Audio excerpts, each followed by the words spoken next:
Welcome, everybody, to Let's Talk Computer Science, a podcast dedicated to talking about the past, present, and future of computer science. This podcast, of course, is made possible by our friends at Rex Academy. Be sure to check out their amazing CS platform, including courses on cybersecurity, app development, and artificial intelligence, which everybody's talking about these days. You don't have a CS teacher? Not a problem. Rex is now providing remote instructors as part of their platform, so be sure to check them out at rex.academy. And today, I'm excited to have on the show Dr. Darryl Bonds. He's the principal at Falcon High School in Colorado. Dr. Bonds, welcome to the show. Thank you. Glad to be here. Give me a little bit about your background, because I did some digging now, and I want to know, what was your journey? What was your journey, your origin story, let's say, and let's say in a lens of computer science. So, as a teacher, when you started out, at what point during your journey did you say, okay, maybe this computer thing isn't going away? Well, probably started when I was a little kid. I think I got interested way back when, they had the Atari and other computers coming Yes. out. It seemed like that piqued my interest, and I realized that computers were going to be a big thing, and that was going to be something that was going to be, once it got into the hands of us users out in the field, it's going to be something that we were not going to see go away. Of course, we knew about the big mainframes and things like that, but Oh, yeah. knowing that it was getting into our hands, and once I was able to get my hands on one and start programming and doing things like that, I knew that it was something that was going to be part of the future. So that was when I realized that this was going to be something that we were going to have in our future for a long time to come. Yeah, we share that in common. The Atari. I got to ask real quick. What was a game? Was there a game that you just got connected with, whether it be Atari or some other game that you remember playing as a kid? Oh, shoot. It's been so long. I can't even remember. I just fooled around with a lot of the trying to make things move from one point to another on the Oh, yeah. screen, um, and trying to make the programming work from the instructions that they provided, and that was what really piqued my interest. Yeah, you had these big manuals, and they'd tell you to go step by step. And if you missed any line, any bit of line in the code, right, the whole thing would be bugged out. You'd have to start all over Yep. sometimes. So your career, it spans 4 decades, and it's brought you to many different parts of the country. You've been in Baltimore, Kansas, Missouri, Colorado, even here in Austin, where I'm at. Yes. What can you tell our listeners about kind of what have you going to all these different places? What's different in terms of education in these places, but also what's the same when you've traveled to all these? Well, one of the things that really you learn that is the same is that young people are pretty much the same anywhere you go. They If you provide them with the right experiences, you provide them with high quality experiences, you'll find something that will uh, grab them, that they will gravitate towards. You just have to keep looking for those things that really are of interest for them. And there's something out there. And I think that's where our career technical education fields and things like computer science and engineering and all of those fields really are um, something that we have to be really working towards, is trying to make sure that we have the right things in place for our students, because there's something out there for everyone. And bringing these things into the high school and into schools can really be that one thing that grabs a young person, gets a hold of them, and helps them finish school.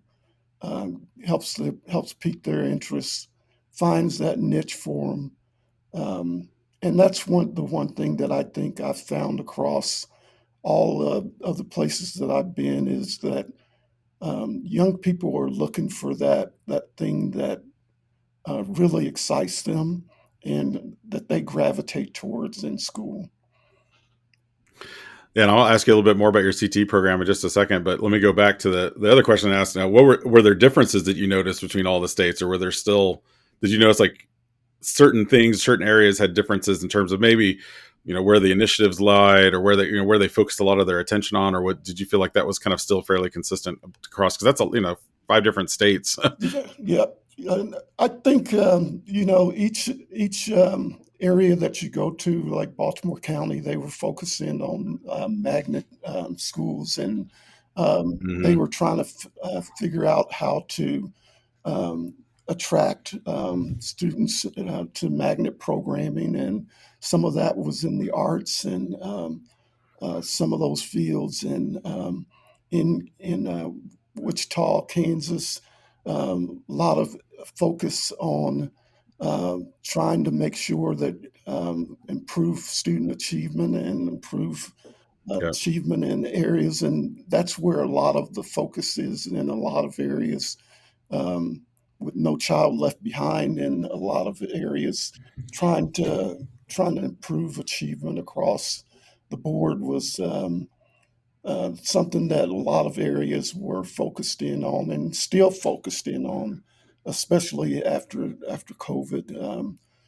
That sure. has come back in a lot of places, um, with people focused in on wanting to make sure that we bring achievement back and improve math scores, and make sure that we are focused in on getting students achievement back up to the levels that they were pre-COVID. But that was a big focus in a lot of places. Um, but each place has something unique that they're looking for based on neighborhoods and communities that they're trying to focus in on for students. Give us a little bit about your demographics of where you're at now. So the size of your high school and kind of like what's the student population like? We have about 1,275 students. Our students are about 80% Caucasian.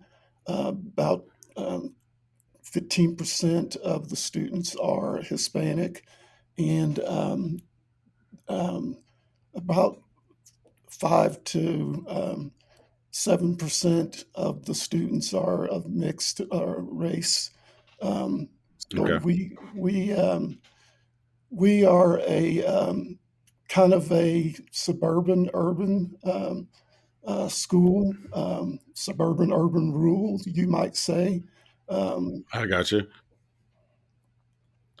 Yeah, that's a big that's common here in Texas too. A lot of the school districts, we center around hubs of cities, and then you get kind of different demographics based on those outlying hubs. But when we talk about computer science, you mentioned the CTE computer science program you have there at Falcon High. What tell us a little bit about it? Like, what is something you're doing? I know you and I both have a connection because you guys have used Rex Academy, and we've had guests on the podcast that haven't used it. So I'd be curious to hear a little bit about that too. So tell me a little bit about the lay of the land when it comes to CTE, and then maybe a little bit about how did you use Rex Academy? I think you used the remote teacher program. yes, we did. We were very fortunate that last year we weren't able to find a computer science teacher for probably the first semester of the school year. Um, and computer science is a very competitive field, and um, finding computer science teachers is very difficult because the fact that they're able to make so much out in industry, and we Right. pay teachers, computer science teachers, the same that we pay regular teachers, and it's hard to compete with what they make in industry. So um, being able to find teachers to come into the high school and teach is difficult. So we were able to work with Rex to find a remote teacher to come in and teach our computer science courses for the first semester. Rex was able to, within a short period of time, uh, bring in a remote teacher, bring in the technology that we needed to make the remote teaching happen, and get that up and running within about a week's time. To Wow. have that operating, and we were able to do that for a semester until we were able to find a teacher. That's awesome. So what was the and what's the setup look like in that situation? Do the kids go to do they go to a lab and then the teachers is there an adult in the room as well, or how does that play out? Yeah, we Just the practicality of it, yeah. had a substitute teacher in the classroom that wasn't a computer science teacher. So that was the teacher that was in charge of the classroom, and the remote teacher was able to uh, remote in. Students were able to log in on their own computer set. Um, they were able to ask questions of the remote teacher. They were able to uh, communicate and operate as individuals or as a class with the teacher. Um, but the setup was basically as if pretty much as if it was any other type of remote class. But there was they brought in kind of a meeting owl type of setup where anyone that spoke in the room, the camera would focus in on that person. Oh, So cool. um, the teacher could see that person, and that person could see the teacher, and the communication was almost seamless. Well, I applaud you. That's a creative use of, like you say, those resources are so few when it comes to computer science teachers, just because, yeah, the industry is going to grab them at double the rate of what we can pay them, if not more, right? And so getting someone that's an expert and using the technology we have today, which we kind of learned a little bit over COVID, bringing in these remote teachers and then having someone there on the ground to kind of make sure that the class itself is running through things is great. Let's change just a little bit. I want to ask you a little bit about AI because I feel like it's on everybody's topic. It's a friend of mine in terms of kids using artificial intelligence. I know Rex teaches courses on it too, and they actually are built somewhat on an AI platform. What are your overall thoughts just in general, like artificial intelligence? Is it there's kind of the doomsday approach that's going to rule us all. There's also it's the calculator of today, and it's, kids are going to use it to cheat. What's your thoughts on it? And then how do you see it being used at Falcon High? Well, I think it's something that we really need to focus in on and think about how it can be used positively. Um, Thinking about how it can be used negatively. Of course, there's anything that you come up with, technology can be used in a negative way. But AI is going to be part of what's going to happen out in the industry and out where students are going to be able to find work in the future. And so we need to be teaching our students how they are going to be able to access jobs in the future, and ways that they're going to be able to use AI to actually further their careers as they move forward. So it's not something that we should be afraid of, and considering how they can do what they can do negatively with it. We need to be looking at it as a way to help students further their careers down the road. I love that lens. I think that's so important. I don't think that we talk about that enough. I love that you brought that up. That is, we are teaching kids toward their future. We want them to be successful individuals in life. And I think you're right. If we're running scared from it and blocking it, then we're really kind of shortchanging them because they're not going to have the tools and the capacity to learn it. They may learn it on their own despite us.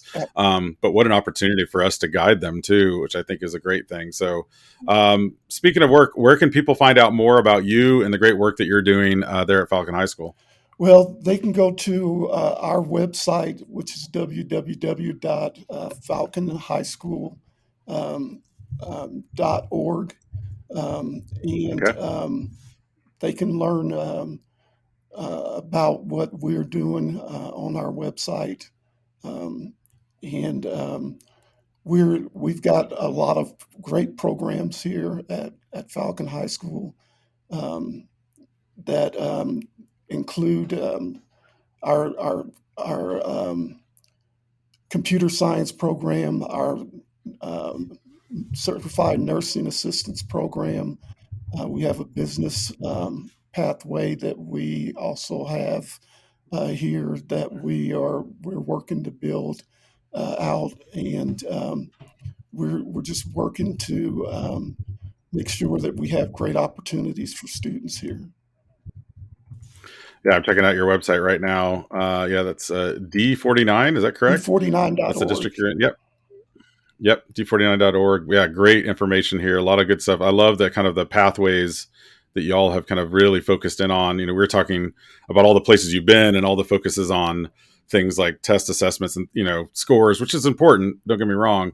But I like that you've really kind of put this future leaning look toward your building and your staff and the students there at Falcon High. I got to ask just real quick, what's the mascot? Is it the Falcon? It is the Falcon. We are the Falcon. Okay. We are the Falcon High School Falcons from Falcon. Remember that, folks, the Falcon High School Falcons from Falcon. Well, I appreciate you keeping your students soaring high. There we go. I had to put in a dad joke.